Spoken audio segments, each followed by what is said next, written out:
Nein! Noch mehr. Noch mehr.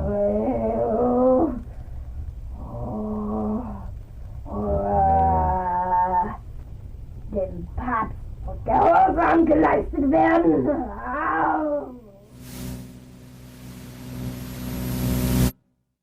जो अभी आपने आवाज सुनी वो आवाज एनालीज मिशेल की थी। जो फोटो अब आप देख रहे हैं वो भी एनालीज मिशेल की ही है। इन दोनों फोटो में सिर्फ कुछ सालों का ही फर्क है। एनालीज मिशेल का केस आज तक का सबसे डरावना केस माना जाता है, क्योंकि एनालीज मिशेल पर एक नहीं, दो नहीं, बल्कि 6 आत्माओं का साया था। तो आइए जानते हैं इस केस को और डिटेल में। ये केस है एनालीज मिशेल का। एनालीज मिशेल का जन्म जर्मनी के बवरिया शहर में 21 सितंबर 1952 को हुआ था। परिवार ईसाई धर्म से ताल्लुक रखता था। वो लोग धर्म को लेकर बहुत ज्यादा कट्टर थे और वो लोग अपने ईसाई धर्म का प्रचार भी करते थे। परिवार वालों को देखकर एनालीज ने भी यही सोचा था कि वो भी बड़े होकर अपने धर्म का प्रचार करेगी। एनालीज हर हफ्ते चर्च जाती थी और बाइबल का पाठ करती थी। यहाँ तक कि उसने लैटिन भाषा भी सीख ली थी, जिससे वो बाइबल के लैटिन शब्दों को पढ़ सके। लेकिन किस्मत को कुछ और ही मंजूर था। एनालीज की बड़ी बहन मार्था की 8 साल की उम्र में डेथ हो गई थी। मार्था की डेथ की वजह से एनालीज की माँ उस पर दबाव बनाने लगी थी।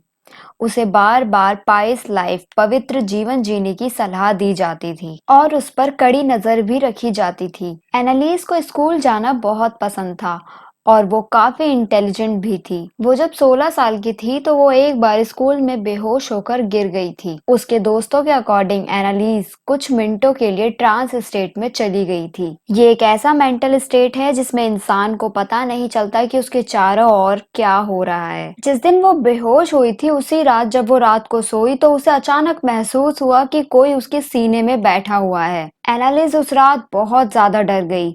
उसने ये बात अपने पेरेंट्स को भी बताई तो उन्होंने इस बात को टाल दिया।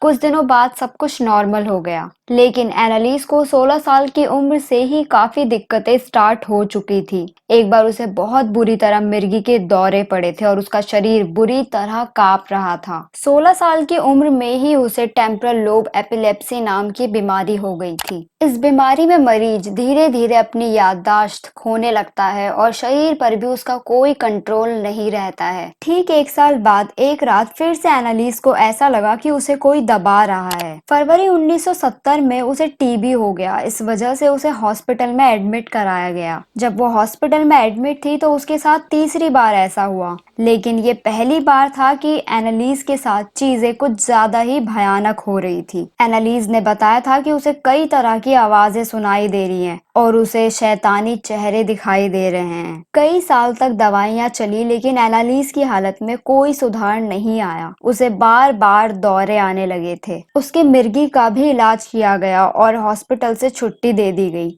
दिमागी हालत ठीक ना होने के बाद भी एनालिस ने स्कूल पास किया और कॉलेज में एडमिशन ले लिया। उसका सपना था कि वो टीचर बने। एनालिस की दिमागी हालत समय के साथ बस बिगड़ रही थी। 1973 में एनालिस को प्रार्थना के समय हेल्यूसिनेशन होने लगे। उसे यकीन हो गया था कि कोई शैतान उसके शरीर के अंदर घुसा है। वो जहां भी जाती थी उसे शैतान का चेहरा दिखाई देता था।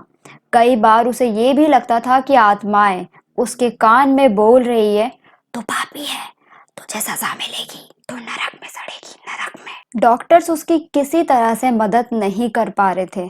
डॉक्टर्स ने उसे और पावरफुल दवाई देने का फैसला किया, लेकिन उनसे भी कोई फायदा नहीं हुआ, बल्कि दिन ब दिन उसका बर्ताव और अजीब होता गया। वो अजीबोगरीब हरकतें करने लगी थी, जिसे देखकर उसका परिवार काफी परेशान हो गया। वो कीड़े मकोड़े खाने लगी थी, हाथ के बल चलने लगी थी, अजीब सी आवाजें निकालने लगी थी। ये सब देखकर उसके घर वाले बहुत ज्यादा डर गए और उन्हें यकीन हो गया कि उनकी बेटी पॉसेस्ड है। एनालिस की फैमिली को ये समझ आ चुका था कि उनकी बेटी को कोई बीमारी नहीं है, बल्कि उसके अंदर किसी भूत प्रेत का वास हो चुका है। इसके बाद एनालिस के पेरेंट्स ने ये डिसाइड किया कि उसे चर्च में किसी पादरी को दिखलाना चाहिए। उससे पहले उन्होंने एस्ट्रो ऑड नाम के पादरी को अपने घर बुलाया, जो उनकी जान पहचान के थे।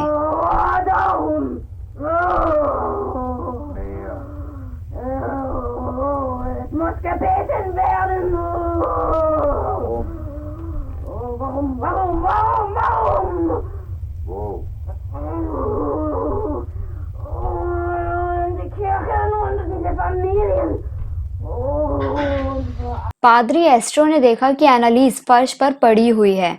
जैसे ही एनालीज ने एस्ट्रो को देखा तो उसने फर्श पर ही पेशाब कर दिया और उसे चाटने लगी। इसके बाद वो पास में पड़े कोयले को खाने लगी। इसी बीच एस्ट्रो ने नोट किया कि एनालीज के चेहरे पर एक अजीब सी हंसी है। वो ना खुलकर हंसती है और ना खुलकर रोती है। वो एक ही एक्सप्रेशन देती है, वो भी अजीब सी हल्की सी हंसी का।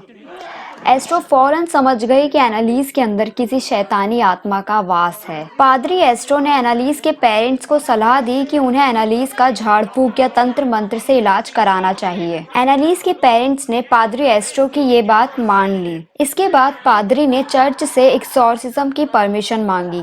झाड़ फूक, भूत प्रेत भगाने के रस्मों को एक्सॉर्सिज्म कहा जाता है, लेकिन चर्च ने इनकार कर दिया। 1973 में एक फिल्म आई थी द एक्सॉर्सिस्ट, जो खूब हिट हुई थी। तब से चर्च के पास ऐसे मामले बढ़ते जा रहे थे जिनमें लोग एक्सॉर्सिज्म की मांग करते थे, लेकिन ज्यादातर केसेस में चर्च एक्सॉर्सिज्म के लिए मना कर देता था। और ऐसा ही एनालीज के केस के साथ भी हुआ था। लेकिन एनालीज के पेरेंट्स ने कैथोलिक चर्च के बिशप जोसेफ स्ट्रेंगल से मुलाकात की और एंड में उन्हें एक्सॉर्सिज्म के लिए मना लिया। बिशप ने पादरी एस्ट्रो और पादरी अर्नोल्ड रेंज को झाड़ फूक मतलब एक्सॉर्सिज्म की जिम्मेदारी सौंपी थी। इसके बाद दो पादरियों ने 24 सितंबर 1975 को पहली बार तंत्र मंत्र की क्रिया की।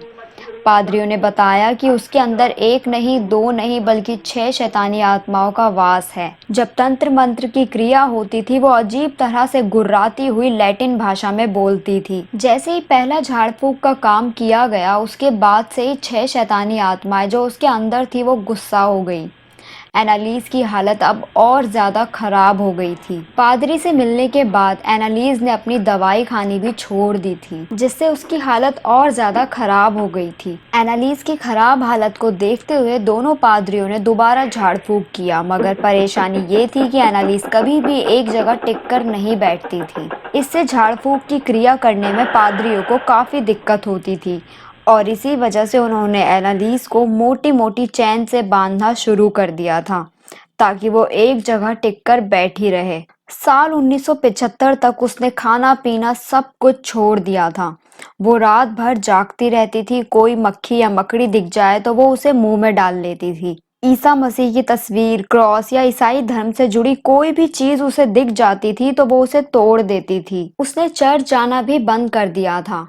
वो कहती थी चर्च की जमीन से उसके पांव जलते हैं। उसका वजन आधा हो चुका था और उसकी हालत दिन ब दिन बिगड़ती जा रही थी। एनालीज पर कई बार झाड़ फूक की क्रिया की गई मगर उसकी हालत में जरा भी सुधार नहीं हो रहा था। लेकिन पादरियों को ये पता चल चुका था कि वो कौन सी 6 आत्माएं हैं जिसने एनालीज के शरीर पर कब्जा कर रखा है। बताया जाता है जब एनालीज पर झाड़ फूक की क्रिया की जाती थी तो पादरियों को भी उन शैतानी आत्माओं का सामना करना पड़ जाता था। झाड़ फूक की पूरी क्रिया को ऑडियो कैसेट में रिकॉर्ड भी किया जाता था। उन 6 शैतानी आत्माओं के नाम भी उस ऑडियो रिकॉर्ड से ही पता चला था। जब एनालीज पर पादरी झाड़ फूक कर रहे थे तब उन्होंने उससे पूछा था कि उसके अंदर कितनी आत्माएं हैं। एनालीज ने तब 6 नाम लिए थे। एक ऑडियो में एनालीज की ये बात रिकॉर्ड भी हुई थी। उस रिकॉर्डिंग में उसकी आवाज काफी डरावनी सुनाई दे रही थी। आप इस ऑडियो को सुनिए जरा।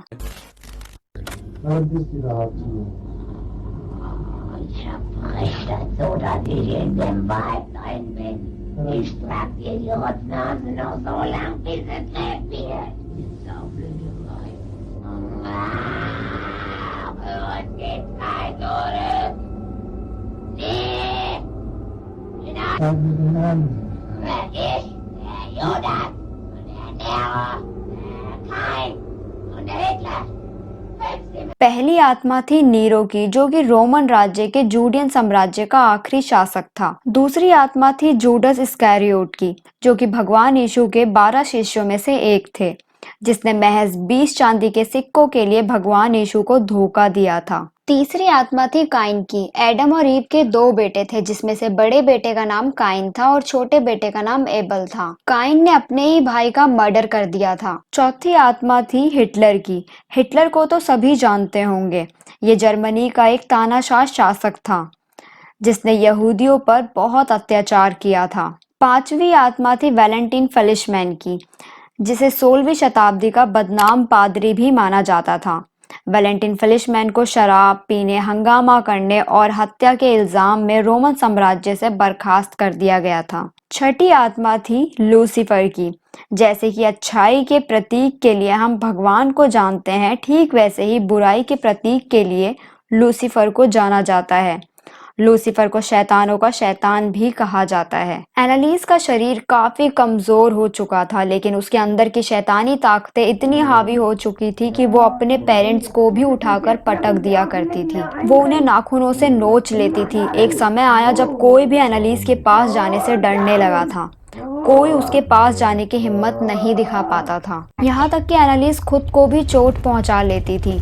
उसने अपने ऊपर भी कई बार हमले कर चुकी थी। झाड़ फूक, तंत्र मंत्र की क्रिया, ये सब एनालिस की मर्जी से हो रहा था, क्योंकि उसे लग रहा था कि उसके अंदर शैतान है। ईसाई धर्म में मान्यता है कि ईसा मसीह इंसानों के पापों के लिए सलीब पर चढ़े थे। ईसाई धर्म को पूरे दिल से मानने वाली एनालिस को भी यही लगता था कि वो दुनिया के पापों के खातिर दर्द सह रही है, ताकि आने वाली पीढ़ी का भला हो सके। झाड़ फूक से एनालिस की हालत में थोड़ा सुधार हुआ भी था। वो सबसे हंस हंस कर बातें करने लगी थी, वो खुश थी, वो खाने पीने भी लगी थी। लेकिन ये खुशियां कुछ ही दिनों की थी। थोड़े समय बाद ही उसने खाना पीना फिर से बिल्कुल छोड़ दिया था। उससे जब पादरी ने पूछा कि वो ऐसा क्यों कर रही है, तो एनालिस ने कहा कि उसके अंदर के शैतान उसे कुछ खाने पीने नहीं देते हैं। एनालिस की खराब हालत को देखते हुए पादरियों ने झाड़ फूक की क्रिया को और बढ़ा दिया था, लेकिन इसका कोई असर उस पर नहीं हुआ। धीरे धीरे एनालिस कुपोषण का शिकार हो गई।